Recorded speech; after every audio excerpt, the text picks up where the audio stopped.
While my cousins were toasting champagne at my grandfather's funeral, I stood there clutching a wrinkled envelope. Inside it was nothing more than a single plane ticket. Everyone in that room, polished shoes, fake tears, and diamond smiles, looked at me like I was a joke. They had just inherited millions. I had a one-way ticket to somewhere I didn't even understand. 6 months later, those same people were begging for my forgiveness. My name is Ethan Cole, and this is how the most humiliating day of my life became the start of everything I never knew I needed. Grandpa Richard Cole built an empire from a single fishing boat. What began as one man's hustle turned into Cole Marine Logistics, a billion-dollar shipping company. He was respected, feared, and envied, sometimes all at once. The family adored the money, not the man. At the funeral, my older cousin Brandon was already rehearsing his CEO speech in his $4,000 navy blue suit. His sister Lydia scrolled through her phone, pretending to cry while trying to find the best angle for her morning post. Their parents, Uncle Victor and Aunt Diane, stood nearby, whispering about investments even as the priest spoke about Grandpa's soul. And then there was me, a high school history teacher who'd driven 3 hours in a rusty Honda Civic just to say goodbye to the only man in this family who'd ever really seen me. Grandpa Richard didn't give handouts. He gave lessons. Every birthday card came with a $50 bill and a note that said, "Turn this into more." Every Christmas gift was something practical. A book, a business course, a toolkit. But my favorite memories were our Sunday chess games. He'd show up unannounced, set up the board, and say, "Let's see if you've learned anything new." I was 10 when he taught me my first real lesson. You can't win a game if you're too afraid to lose a piece. He ate it every time I hesitated to sacrifice a pawn. Back then, I didn't understand. But standing at his funeral, surrounded by vultures wearing silk ties, I finally did. The will reading took place at the Oak Ridge Country Club, the same place Grandpa had closed his biggest deals over cigars and whiskey. The lawyer, Mr. Bennett, cleared his throat, adjusting his glasses as he spoke. Mr. Cole reviewed this will personally 1 week before his passing. Uncle Victor leaned forward. Yes, we all know. Let's get to it. Mr. Bennett began. To my son Victor and his wife Diane, I leave the lake estate in Vermont and the investment portfolio associated with account 5129. Diane squeezed Victor's arm and whispered, "Finally." To my grandson Brandon Cole, I leave controlling interest in Cole Marine Logistics and all operational assets on the condition that he maintain current staff levels for 1 year. Brandon smirked, already picturing his name on the company letterhead.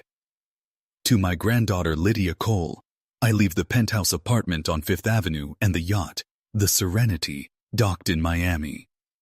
Lydia gasped. "Oh my God, I knew it! Grandpa always said I had taste." Then Mr. Bennett turned toward me. I could see it in his eyes. That awkward pity people wear when they know bad news is coming. For a second, nobody moved. Then Brandon laughed. A deep, mocking laugh that echoed off the polished wood walls. "An envelope? You're kidding, right?" I took it anyway. Inside was a one-way plane ticket to Rome, departing in 48 hours. No money, no note, nothing else. Lydia nearly fell off her chair laughing. "A plane ticket? What is this? Eat, pray, cry?" Victor chuckled. "Your grandfather must have wanted you to take a little vacation before reality hits, Ethan." My mom sat quietly in the corner. She didn't say a word. She didn't need to. The look in her eyes said it all. He left you something. You just don't see it yet. As I stood to leave, I heard my uncle whisper, "Sentimental fool. Just like his father." That's when I knew. Whatever Grandpa had planned, it wasn't random. And if he wanted me in Rome, there was a reason. That night, I sat at my tiny kitchen table, staring at the ticket under the dim light of my apartment. My bank account had $1,900 in it. Rent was due in a week. My car needed brakes. My life was painfully ordinary. But that ticket, it burned a hole in my thoughts. I remembered Grandpa's last words to me during our final chess game just 2 weeks before he died. "The smartest move, Ethan," he said, "is the one nobody sees coming." I didn't know what he meant then, but I was about to find out. 2 days later, I was sitting in seat 24A of an Alitalia flight to Rome, staring out at the clouds. The whole thing felt insane. What kind of man leaves his grandson a one-way ticket instead of money? I had taken a week off from teaching, told my principal it was a family matter. I didn't tell her that my family matter involved a billionaire's mystery and a crumpled envelope. When the plane touched down at Fiumicino Airport, the sun was setting over the city, painting the sky in orange and gold. I stepped off with nothing but a backpack, the envelope, and a question that wouldn't leave my head. Why Rome? The letter from the lawyer came with one more instruction. Open the second envelope upon arrival. I pulled it out right there in the terminal, my hands shaking. Inside was a folded letter in my grandfather's handwriting. "Ethan, if you're reading this, it means you chose curiosity over comfort. Good. That's the first step. Take a cab to Via del Leone 47. Ask for a man named Marco Santini. Don't tell him who sent you. He already knows. R.C. Marco Santini. Via del Leone." I had no idea what to expect. I grabbed a taxi, and 20 minutes later we pulled into a narrow cobblestone street lined with shuttered shops and glowing cafes. Number 47 was an old brick building with a sign that read, "Santini Antiques Curiosities." The bell above the door jingled as I stepped inside. The place smelled like old wood and dust, filled with books, clocks, and strange little objects from all over the world. Behind the counter sat an older man in a wool vest, polishing a pocket watch. He looked up, smiled faintly, and said, "You must be Richard's grandson." I froze. "How did you—" He waved his hand. "Your grandfather was a friend of mine. He told me you'd come eventually. He also told me you wouldn't believe what he left behind." Marco handed me a small black case. It was heavy, metal, maybe steel, with a combination lock on the front. "Your grandfather said you'd know the code," he said. "I don't." Marco just smiled. "Then think like him." He said the answer was hidden in the game. That night, I sat in a small Airbnb room near the Trevi fountain, staring at the case on the bed. Hidden in the game. The chessboard. I dug through my backpack and found the small wooden chess piece I'd taken from Grandpa's set after the funeral. His favorite knight. I turned it over, and there it was. A number etched it on the bottom. 041 Farm. My heart pounded as I entered the code. The lock clicked open. Inside the case was a stack of documents, a flash drive, and another letter. I unfolded it slowly. "Your grandfather said you'd know the code," he said. "I don't." Marco just smiled. "Then think like him. He said the answer was hidden in the game." That night, I sat in a small Airbnb room near the Trevi fountain, staring at the case on the bed. Hidden in the game. The chessboard. I dug through my backpack and found the small wooden chess piece I'd taken from Grandpa's set after the funeral. His favorite knight. I turned it over, and there it was. A number etched on the bottom. 041 team. My heart pounded as I entered the code. The lock clicked open. Inside the case was a stack of documents, a flash drive, and another letter. I unfolded it slowly. "Ethan, if you're holding this, you've already proven what Brandon never could. Patience and curiosity." Inside this case are documents exposing years of corruption at Cole Marine Logistics. Fraud, bribes, offshore accounts, all orchestrated by your Uncle Victor. You'll find proof that he stole from the company, from his own brother, and from me. left everything in your name. The bank account tied to these files will unlock once the truth is made public. Remember what I told you. The best move is the one your opponent never sees coming. I sat there for what felt like an hour, the sound of the city echoing outside my window. My uncle had stolen everything, from my dad, from the company, from all of us. And Grandpa had known. This wasn't an inheritance. It was a test.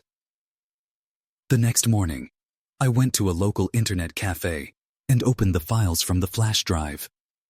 My screen filled with spreadsheets, bank transfers, and contracts.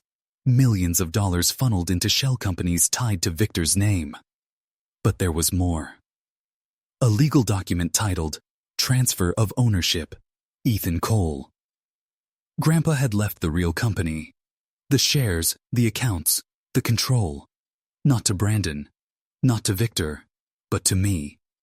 It was all Den, under a trust that would activate once I sent the proof to the authorities. My hands were trembling. I wasn't holding a plane ticket anymore. I was holding justice. But it wasn't going to be that simple. 2 hours later, I got a call from an unknown number. "Mr. Cole," the voice said calmly. "You don't know me, but I know you're in Rome, and I know what you found." My heart stopped. "Who is this?" "You've opened something you shouldn't have. Leave the city tonight, or what your grandfather built will burn with you." The line went dead. For the first time in my life, I was afraid. Not of failing, but of finally mattering. That night, I packed my things and left the apartment. But as I walked through the narrow Roman streets, I couldn't shake Grandpa's words echoing in my head. The smartest move is the one nobody sees coming. Maybe this was my move. Rome was quiet that night. The streets glowed under the golden haze of the street lamps.